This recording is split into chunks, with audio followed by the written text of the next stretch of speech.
네, 여러분 안녕하세요. 네, 안녕하세요. 반년만에 찾아온 네, 피부열의 피부열입니다. 이지혁입니다. 네. 네. 오늘 그냥 가볍게 40살 특집을 그냥 해볼까 해요. 그래서 병원에 또 안 다니던 분들이 40이 되면 이제 뭔가 해야 되겠다 생각들을 많이 하시나 봐요. 그래서 사자가 되게 무섭잖아요. 네, 그래서 요 익명의 제보자의 요청으로 40살 특집을 준비하고 있습니다. 네. 그 에스트로겐이 25살부터 줄어들기 시작해서 한 40 정도가 되면 완전 반으로 줄어든다고 하잖아요. 제가 정확하게 알고 있는 건가요? 저도 모르겠어요. 네. 아무튼 노화가 보통 네. 만 25살부터 시작된다고 얘기를 네. 해요. 실제로 20대 후반에 뭐 심각하게 노화 걱정하는 분들은 잘 없죠. 일반적으로 20대, 30대 때는 결혼 준비할 때 아니면 사실 피부과에 가서 뭐 리프팅이나 탄력 시술 하는 네. 경우는 뭐 많지는 않아요. 보통 30대 중반 넘어서 아이 낳고 뭐 이제 나이가 숫자가 이제 40이 되고 네. 이러면 이제 걱정들을 하죠. 이제 그때부터 사실은 좀 티가 나기 시작하고 일단은 40살 그럼 뭐부터 해야 되냐? 네. 좀 분류를 해서 말씀을 드릴게요. 네. 그래서 보통 보면은 이제 젊었을 때부터 시술이나 수술이나 좀 많이 해서 뭐 크게 건드릴 필요 없는 분들 그런 분들은 딱 이제 두 가지만 기억하면 돼요. 이제 써마지랑 보툴리눔 톡신 시술.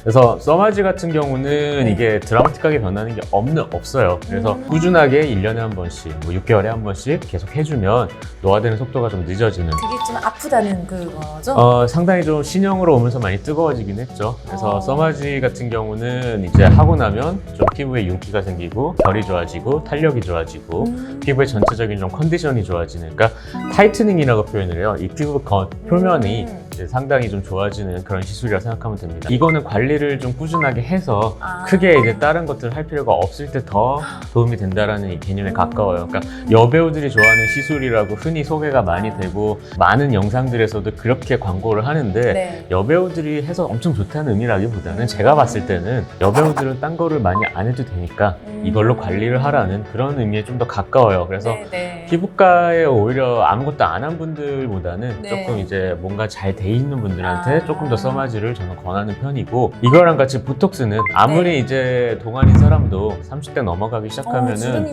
주름이 생겨요. 40대 때 좀 관리가 잘 된 분들은 써마지와 보톡스 두 가지를 좀 기억을 하고, 시술을 그럼 아무것도 안 해본 분들이 일단은 피부과에 오면은 네. 제일 먼저 권해드릴 게 이제 보톡스 시술이긴 해요.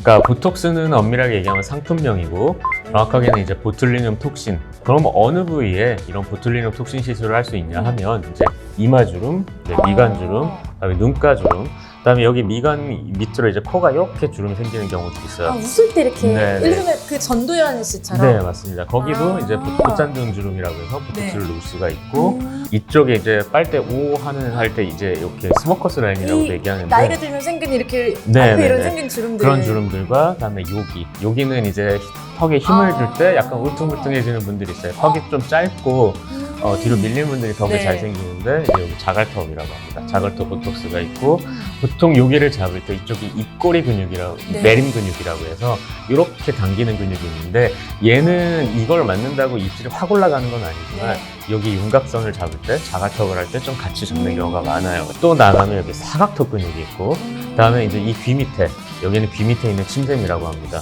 또 침샘이 여기도 아니고 여기도 있어요. 네. 여기는 또 턱밑샘이라고 해요. 그러니까 지금 되게 많은 부위를 얘기를 했죠. 네. 요 부위들 중에 나한테 필요한 거는 이제 40살쯤 되면은 이제 네. 시작을 해주는 게 좋아요. 그러니까 지금 말씀드린 이 부위들을 거울을 봤는데 좀 크거나 혹은 처져 있거나 주름이 많거나 하시면 이제 맞으실 수가 있고, 요즘에는 환자분들이 이제 스킨 보톡스나 더모톡신에 대한 관심도 꽤 높은데, 거죠? 이제 걔네들은 또 어떤 용도로 놓냐면 지금 말한 부위들 말고, 네. 하지만 이제 모공이라던가 아주 자잘한 주름들 혹은 이제 피부결들을 조금 좋게 하고 싶을 때 얼굴 전체적으로 보톡스를 놓기도 해요. 그러니까 지금 말한 부위들에 포함해서 뭐 이런 볼이라던가 혹은 이제 입가 같은 데도 이런 데는 사실 보톡스를 펴지진 않아요. 팔자도 그렇고. 하지만 이런 부위에도 살짝 더모톡신을 깔아놓으면 아주 조금의 개선을 볼 수가 있습니다. 그러니까 이 더모톡신 혹은 스킨 보톡스라고 하는 거는 일반 보톡스보다 조금 더 희석을 해서 피부에 조금 더 얕게 깔아놔서 효과를 좀 약하게 주겠다는 거예요. 그래서 보톡스를 잡기 어려운 부위들.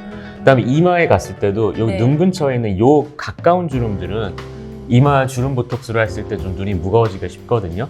그런데도 역시 스킨 보톡스를 하는 거고, 그래서 스킨 보톡스는 이런 부위들에 필요할 때 추가적으로 더 할 수가 있다. 이렇게 하시면 되겠습니다. 보톡스를 맞았을 때 유지 기간과 스킨 보톡스는 희석이라고 하셨잖아요. 유지 기간이 좀 다를 것 같은데. 스킨 보톡스는 이제 보통 한두 달 생각하라고 하고요. 주름 보톡스는 3개월에서 6개월 정도 얘기를 하는데, 이게 40대에 보톡스를 시작하면은 이미 주름이 이렇게 져 있는 상태에서 오신 네. 분들이 많아요. 그러니까 그분들한테는 저는 항상 3개월 간격으로 두세 번은 반복을 하고, 네. 그다음부터 6개월 정도 간격으로 맞으라고 해요. 왜냐하면 피부가 이렇게 접힌 거는 이론적으로 보톡스를 펴줄 수가 없어요. 보톡스는 움직일 때 생기는 주름을 줄여주는 거라서, 가만히 있는 상태에서 잡힌 주름은 이제 좀 보톡스를 반복을 해서 이 네. 근육의 움직임 자체를 좀 완전히 많이 마비를 시켜놔야지 조금 피부가 더 펴질 수가 있습니다. 그래서 이렇게 많은 부위들을 보톡스 시술이 가능한데, 당연히 이제 주름 형태나 이런 것 따라서 사람마다 조금씩 차이가 생기게 돼요. 그래서 네. 이런 거는 당연히 이제 환자분들이 오시면 그 상황에 맞춰서 개개인에 맞춰서 이제 시술이 들어가는 거니까, 이런 것들 더 궁금하시면 찾아가야 되는 거죠? 꼭 저한테가 아니고 가까운 병원으로 가시면 되겠습니다. 네.